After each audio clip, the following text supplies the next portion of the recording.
രാജഹംസമേ ലോക തോൽവിയേ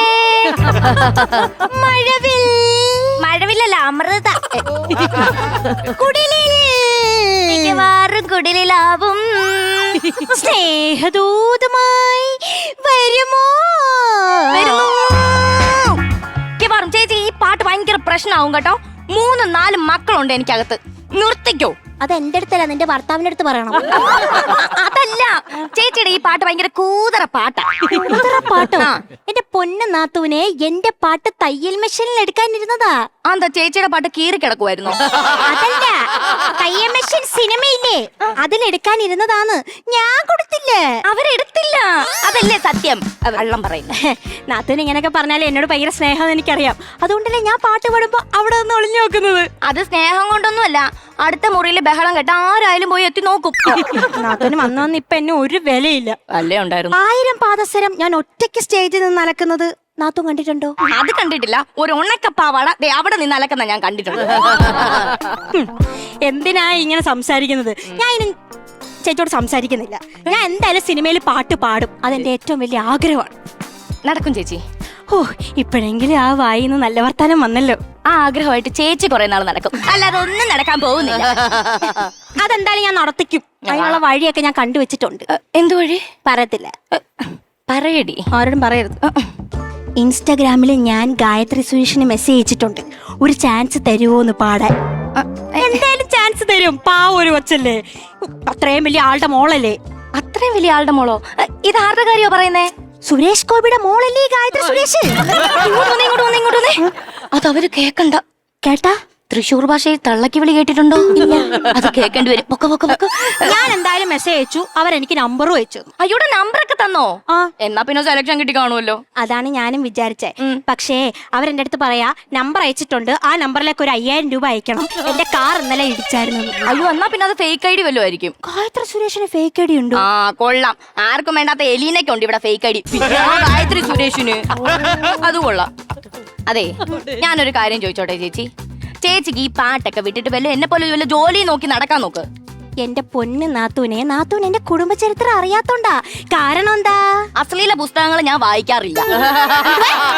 അതല്ല, 90-ൽ യേശുദാസിന്റെ കൂടെയായിരുന്നു എന്റെ അച്ഛൻ. അയ്യോ, അതെനിക്കറിയാം. അതെങ്ങനെ നിനക്കറിയാം? 1990-ൽ യേശുദാസിന്റെ വില കൂടിയ ഒരു വാച്ച് കാണാതെ പോയതായി ഞാൻ വായിച്ചിട്ടുണ്ട്. എന്റെ അടുത്ത് കൂടുതൽ വർത്താനൊന്നും പറയണ്ട. ഞാൻ എന്തായാലും ഒന്നുകൂടെ മെസ്സേജ് നോക്കട്ടെ. ഒന്നുകൂടെ അവസരം തരൂ. അയ്യോ, അതെന്തിനാ ചേച്ചി അവരോടൊക്കെ ചോദിക്കുന്നേ? ആവശ്യത്തിൽ കൂടുതൽ ദൈവം തന്നിട്ടുണ്ട്. എന്തോന്ന് അവസരം? അവസരമല്ല, അവസരം. ഓ, നാത്തൂന, നിനക്കൊരു കഴിവില്ലാത്തോണ്ടാണ് നീ ഇങ്ങനെയൊക്കെ എന്നോട് സംസാരിക്കുന്നത്. എനിക്ക് കഴിവില്ലെന്ന്? എടി, കഴിഞ്ഞ മാസമേ അവിടെ അമ്പലത്തിൽ എന്റെ കൈകൊട്ടിക്കളി നീ കാണാത്തോണ്ടായിരിക്കും. അയ്യോ, അത് കൈകൊട്ടിക്കളിയായിരുന്നു. ഞാൻ വിചാരിച്ചേ കാലില് ചാണകം പറ്റിട്ടേ ഇങ്ങനെ ഒരച്ചെല്ലായിടത്തും പറ്റിച്ചതോ. എടി, എന്നെ പറയാൻ നിനക്ക് എന്തോ യോഗ്യതയുണ്ടടി. എന്നാ നിന്നോട് വർത്താനം പറയാൻ ഞാൻ പോയിട്ട് ഡിഗ്രി എടുത്തിട്ട് വരാം. കൂടുതൽ എന്റെ അടുത്ത് വർത്താനം പറയണ്ട. നാത്തൂൻ എന്തായാലും ഒരു കാര്യം ഉറപ്പിച്ചു വെച്ചോ, ഇന്ത്യയിലെ എല്ലാ ഭാഷയിലും ഞാൻ പോയി പാട്ട് പാടും. മലയാളം, ഹിന്ദി, തമിഴ്. അതെ, തമിഴ് പാടിയാലും തെലുങ്കി പാടിയാലും ചേച്ചിക്കുള്ള ട്രോള് മലയാളത്തിൽ ഇങ്ങെത്തും. സംശയം ഉണ്ടെങ്കിൽ നേരത്തെ മെസ്സേജ് അയച്ച ഗായത്രി സുരേഷിനോട് ചോദിച്ചു നോക്ക്. പാവം, ഇപ്പോഴും കിടന്ന് അനുഭവിക്കുമല്ലേ. അതല്ല ചേച്ചി, ഞാനൊരു കാര്യം ഇങ്ങനെ ചോദിക്കണമെന്ന് ഇങ്ങനെ ഓർത്തിരിക്കും. ചോദിക്കേണ്ടത് തരത്തില്ല. അതല്ല, ഈ ചേച്ചിയുടെ വീട്ടിലെ ചേച്ചിക്ക് മാത്രമേ ഈ പാട്ടിനോടൊക്കെ ഇത്ര ഭ്രാന്തള്ളോ? അയ്യോ, ഞാൻ ആർട്സ്, ബാക്കി വീട്ടിലെല്ലാരും സ്പോർട്സാ. എന്റെ അമ്മ തന്നെ മറ്റേ ലോങ് ജമ്പ് ഇല്ലേ, അതിന് 1ാം സ്ഥാനം മേടിച്ചിട്ടുണ്ട്. അയ്യോ, സത്യം പറയാലോ ചേച്ചി, ചേച്ചിയുടെ അമ്മയ്ക്ക് അതിനുള്ള കഴിവുണ്ടെന്ന് എനിക്ക് പല വട്ടം തോന്നിയിട്ടുണ്ട്. ആണോ? അതെങ്ങനെ? ചേച്ചിയുടെ അച്ഛൻ മുറ്റത്ത് ഇരിക്കുമ്പോഴേ ചേച്ചിയുടെ അമ്മ അടുക്കളയിൽ നിന്ന് ചാടി വന്നിട്ട് ഒരൊറ്റ ചവിട്ടുണ്ട്. എത്ര വട്ടം ഞാൻ കണ്ടേക്കുന്നു, അപ്പഴേ ഉറപ്പിച്ചതാ ഇത്. പക്ഷെ അച്ഛൻ ഷോർട്ട് പുട്ടിലാ മിടുക്കൻ. എന്താ അച്ഛൻ വലിയ പുട്ട് തിന്നുകയല്ലേ?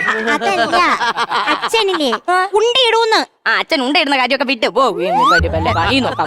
അല്ലേലും എന്നെ എന്റെ വീട്ടുകാരെ ഒന്നും നാത്തൂന് ഇഷ്ടമല്ലല്ലോ. പക്ഷെ ഒരു കാര്യം നാത്തൂൻ ആലോചിച്ചോ, ഉറപ്പിച്ചു വെച്ചോ, ഞാൻ സിനിമയിൽ പാട്ട് പാടും. അമ്മേ, എന്നാ മെസ്സേജ് വന്നതാ, നോക്കട്ടെ. മറ്റേ ഗായത്രി സുരേഷ് എങ്ങാനും ആണെങ്കിലോ? ആണോ? അല്ല, എന്താ ക്രിമികടിയുടെ മരുന്നിന്റെ അപ്ഡേഷൻ. ആഡ് വന്നതാ. നാത്തൂനെ, അതെന്താ അങ്ങനെ വരുന്നതെന്നറിയാവോ? നമ്മൾ എന്തെങ്കിലും ഒരു കാര്യം സംസാരിച്ചു കഴിഞ്ഞാൽ അതിനെ റിലേറ്റ് ചെയ്തിട്ടുള്ള ഒരു നോട്ടിഫിക്കേഷൻ നമ്മുടെ ഫോണിൽ വരും. ആണോ?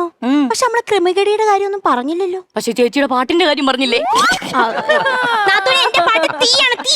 ഓ, അപ്പൊ പൊള്ളാതിരിക്കാനായിരിക്കും ചേച്ചിയുടെ പാട്ട് കേട്ടിട്ട് ചേട്ടൻ റൂമിൽ നിന്ന് ഇറങ്ങി ഓടുന്നത്. വൈബ്രേഷൻ.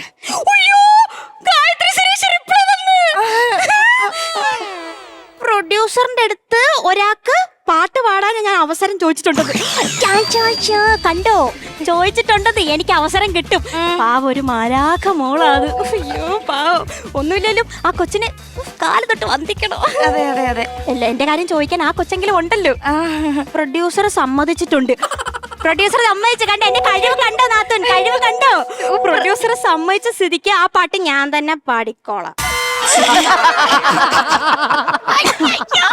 ഗായത്രി സുരച്ച് പാടിക്കോളാം. അയ്യോ, അപ്പൊ ഇനി അതേപോലത്തെ ഒരു പാട്ടുകൂടെ കേൾക്കേണ്ടി വരുവോ? അതേപോലത്തെ അറിയത്തില്ലേ? മുഴുവൻ പേരക്ക പെണ്ണും ചെക്കനും പെണ്ണിന്റെ മുഞ്ചൊന്ന് കണ്ടൊക്കെ കണ്ടു ചെക്കന്റെ പത്രാസ് കിട്ടൊക്കെ പെണ്ണും ചെക്കനും നടന്നു പോകുമ്പോ പറന്ന് വരട്ടെ ചിരിക്ക ചിരി പെണ്ണും ചെക്കനും നടന്നു പോകുമ്പോ പറന്ന് വരട്ടെ ചിരിക്ക ചിരി. അയ്യോ, അപ്പൊ ചേച്ചിയുടെ കാര്യം കാത്തു സൂക്ഷിച്ച ഒരു കസ്തൂരി മാമ്പഴം കാക്ക കൊത്തി പോയി. ഗായത്രി സുരേഷ് കൊത്തിക്കൊണ്ട് പോയി. ഒയ്ക്കോടാ.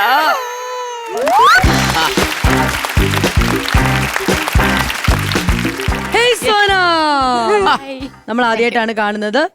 പ്രേക്ഷകർക്ക് നമുക്ക് എല്ലാവർക്കും സ്കിറ്റ് അല്ലെങ്കിൽ ഇതുപോലത്തെ പെർഫോമൻസ് ഒക്കെ സോനയുടെ ഇഷ്ടംപോലെ കണ്ടിട്ടുണ്ട്. അല്ല, ഈ ഭയങ്കര ക്യൂട്ടായി രണ്ടുപേരും നന്നായി പെർഫോം ചെയ്തിട്ടുണ്ട്.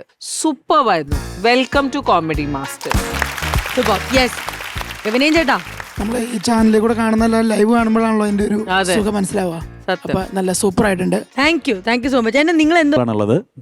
അപ്പോൾ ഇത് ഞങ്ങളൊരു പ്രൊമോഷൻ സോങ് എന്നുള്ള രീതിയിലാണ് ഈ പാട്ട് ഗംഭീര പാട്ട്, അടിപൊളി പാട്ട്.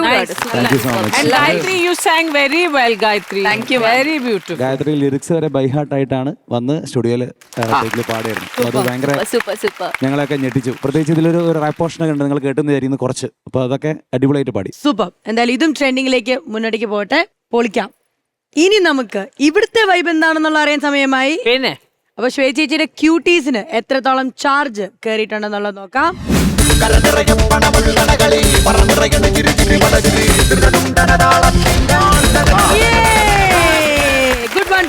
Good start. 20,000 rupees ആണ് ലഭിച്ചിരിക്കുന്നത്. ശ്വേത ചേച്ചി ട്രാൻസ്ഫർ ചെയ്തോളൂ. and here.